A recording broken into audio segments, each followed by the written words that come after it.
स्वागत है honour personality की इस खास पेशकश में, जहां 2024 के पद्मश्री से हमारी मुलाकात हो रही है।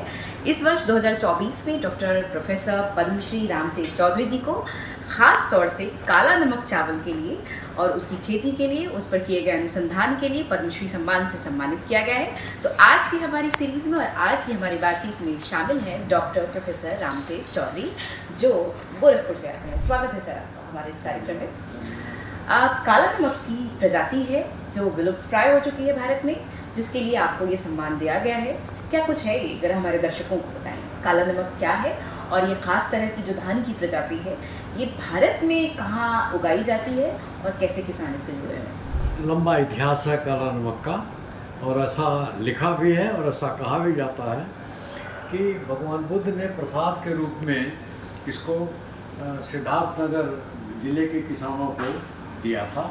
जब वे ज्ञान प्राप्त करने के बाद बोध गया से वापस सिद्धार्थनगर अपने कपिलवस्तु अपने पिता की राजधानी लौट रहे थे, तो रास्ते में किसानों ने इनसे प्रणाम किया और कहा, भगवान कुछ आशीर्वाद दीजिए, हम लोगों को कुछ प्रसाद दीजिए।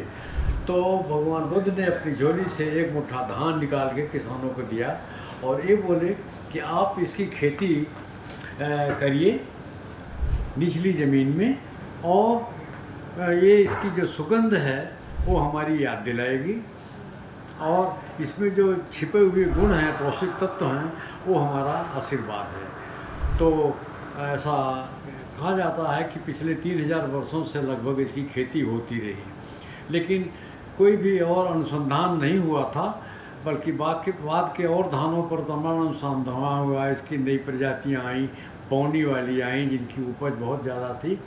तो उसके तुलना में काला नमक पे कोई अनुसंधान नहीं था, कोई प्रजाति नहीं थी, तो ये गायब होने लगा और ऐसा लगा कि लुप्त हो जाएगा हमेशा हमेशा के लिए जी।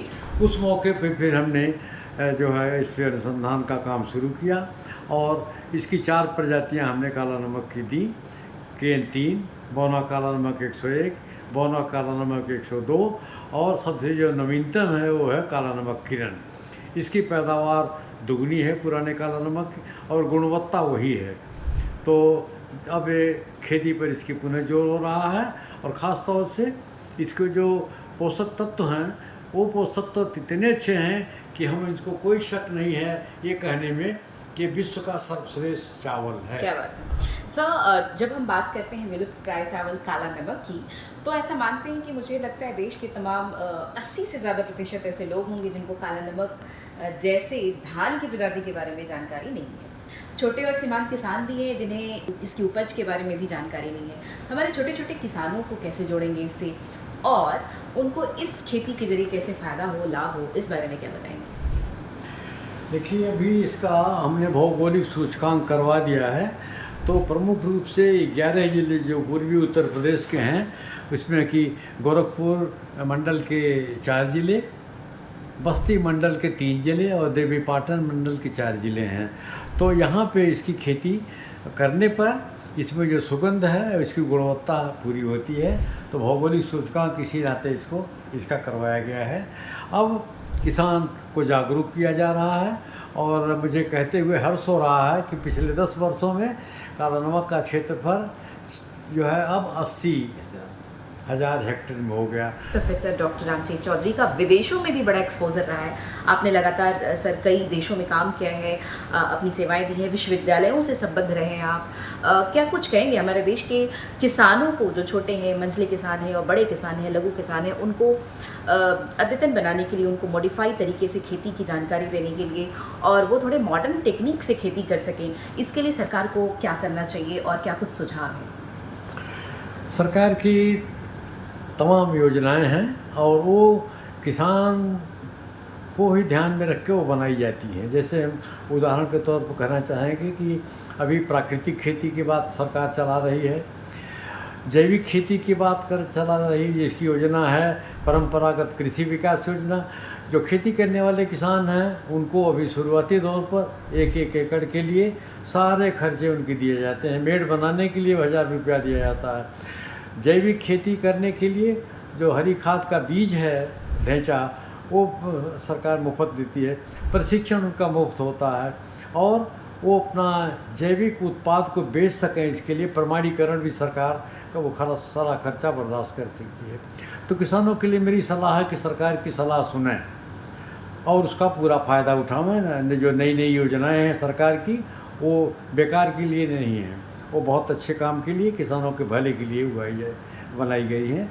उनका लाभ लें, पूरी तरह से उनका लाभ लें। जी, आज की जो युवा पीढ़ी है वो खेती बाड़ी से विमुख हो रही है। कृषि का जो क्षेत्र है उससे वो बहुत ज़्यादा लेना देना हमारे नई पीढ़ी के बच्चों को नहीं है। उनको कैसे जोड़ने का प्रयास करेंगे ताकि हम खेती को और किसानी को एकदम आधुनिक तरीके से पेश कर सकें? समस्या आजकल शिक्षित बेरोजगारी की है।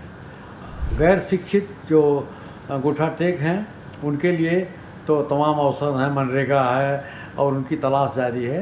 तो आपको मजदूर आजकल खेतों पर नहीं मिल रहे हैं, मिलने में दिक्कत है।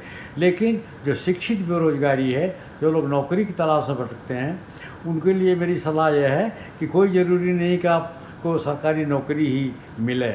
अपने पैरों पर खड़ा होइए और जुड़ें खेती किसानी से।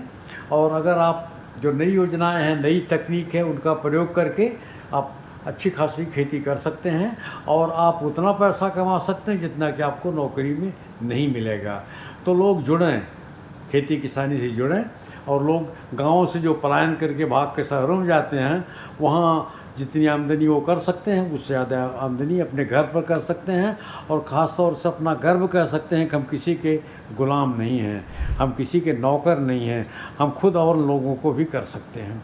तो इस नाते हम सबके लिए फ़ायदा है, इसमें जुड़िए, नई चीज़ों से जुड़िए, नौकरी के पीछे मत भागिए और नौजुवतियाँ अपना इस काम में जुटें, अपना फ़ायदा उठाएं। देश की जो मौजूदा सरकार है उसकी रणनीति पे आप क्या कहेंगे कि वो ऐसे लोगों को पद्मश्री दे रहे हैं या सर्वोच्च सम्मान से सम्मानित कर रहे हैं जो बहुत ही मौलिक काम कर रहे हैं, जो खेती किसानी से जुड़े हैं या फिर जो ज़मीन से जुड़ के काम कर रहे हैं? सरकार की जो स्थिति, जो मौजूदा पॉलिसी है, उस पर क्या कुछ कहेंगे? आपको पद्म सम्मान मिला है। हम पद्मश्री सम्मान के लिए, जो पद्मश्री सम्मान तो 1954 से मिल रहा है, कोई नई बात नहीं है। लेकिन वो जो सरकारें थी, पद्मश्री मिलता था किसको? जो बड़े ऊंची पदों को प्रतिष्ठित हैं, नेता लोग हैं, इन लोगों को मिलता था। लेकिन मोदी सरकार ने इसका नाम थोड़ा सा परिवर्तित कर दिया, अब इसको पीपुल्स पद्मा कहते हैं। तो कहने का मतलब ये कि जो ज़मीनी स्तर पर कोई अच्छा काम कर रहे हैं उनको भी सम्मानित किया जा रहा है। हो सकता है अगर पीपुल्स पद्मा का नाम नहीं होता तो हमारे जैसे लोग जो खेती किसानी से जुड़े किसानों का, लोगों का भला कर रहे हैं, उपभोक्ताओं का भला कर रहे हैं, लोगों को काम दिला रहे हैं गांव के स्तर पर, वो उनका नाम पद्मश्री में नहीं आता। तो ये सरकार की बहुत अच्छी पहल है। और ख़ास तौर से मोदी सरकार की बात कहेंगे कि उन्होंने पद्मा जो सम्मान होता था उसका नाम पीपुल्स पद्मा कर दिया, लोगों का जो है। तो इससे हमारे जैसे लोग भी अब पद्मश्री से सम्मानित हो रहे हैं। सर, आपको 2024 का पद्म सम्मान मिला है, बहुत बहुत बधाई। देश के आप गौरव हैं, कृषि वैज्ञानिक हैं, अनुसंधानकर्ता हैं और किसानों के प्रणेता हैं। क्या कुछ संदेश है हमारे किसानों के लिए, देश के किसानों के लिए और देश के वैसे दर्शकों के लिए जो आपको आज सुन रहे हैं हमारे चैनल के माध्यम से? हम तो ये कहना चाहेंगे कि तमाम सरकारी योजनाएं हैं उसका लाभ उठाएं। और पहले तो खेती किसानी ये था कि खाली शारीरिक श्रम से ही होता था, आजकल बुद्धि लगाने की ज़रूरत है। तो खेती में भी फ़ायदा है, लेकिन थोड़ा बुद्धि लगाना पड़ेगा, बिना बुद्धि के नहीं होगा खेती किसानी। और काला नमक के किसान जैसे 3 गुना तक आमदनी अपनी बढ़ा रहे हैं। तो जिन्होंने समझा, जिन्होंने सीखा, जिन्होंने इसको अपना उगा के बेचना शुरू किया, उनकी आमदनी। तो हमारा संदेश यही है कि खेती भी वो पूरा गंवारों का ही काम नहीं है, इसमें भी पढ़े लिखों का काम है। लेकिन वो ज्ञान का लाभ उठाएं, सरकारी योजनाओं का लाभ उठाएं और गाँवों से पलायन करने की आवश्यकता नहीं है। गांव में भी रह के अच्छी तरह से जीविकोपार्जन किया जा सकता है और अच्छी स्वस्थ तंदुरुस्त ज़िंदगी जी जा सकती है। ये जो काला नमक है, ये चावल की खास प्रजाति है, धान की खास प्रजाति है और जैसा कि आपने बताया कि बहुत ही पौष्टिकता से भरपूर है और इसमें प्रोटीन है, कार्बोहाइड्रेट्स हैं और तमाम अन्य पौष्टिक गुण हैं। आम लोगों की पहुंच इस तक कैसे हो और लोग इसको कैसे खरीदें और अपने दैनंदिन जीवन में इसको कैसे प्रयोग में लाएँ, दैनिक जीवन में, इसके बारे में हमें कुछ बताएं ताकि हमारे लिए ये सुलभ हो सके काला चावल। हम तो संक्षेप में ये कहना चाहेंगे कि काला नमक के गुण को पहचानिए, काला नमक उगाइए, काला नमक खाइए, काला नमक से आपको आमदनी होगी। तो इसके अपनाने में, इसको उगाने में, इसको बेचने में, इसको खाने में हर तरह का फ़ायदा है। तो इसके साथ ही हम आपको छोड़े जाते हैं किसी और पद्मश्री के लिए और किसी और खास एपिसोड के लिए, जहां हम किसी खास अतिथि से आपकी मुलाकात करवाएंगे और पद्मश्री से जुड़े उनकी उपलब्धियों को, उनकी सामाजिक सेवाओं को और अवदानों को आप तक पहुंचाएंगे। आज हमसे जुड़ रहे थे डॉक्टर चेतराम जी, जो प्रोफेसर हैं, डॉक्टर हैं और अब पद्मश्री भी हैं।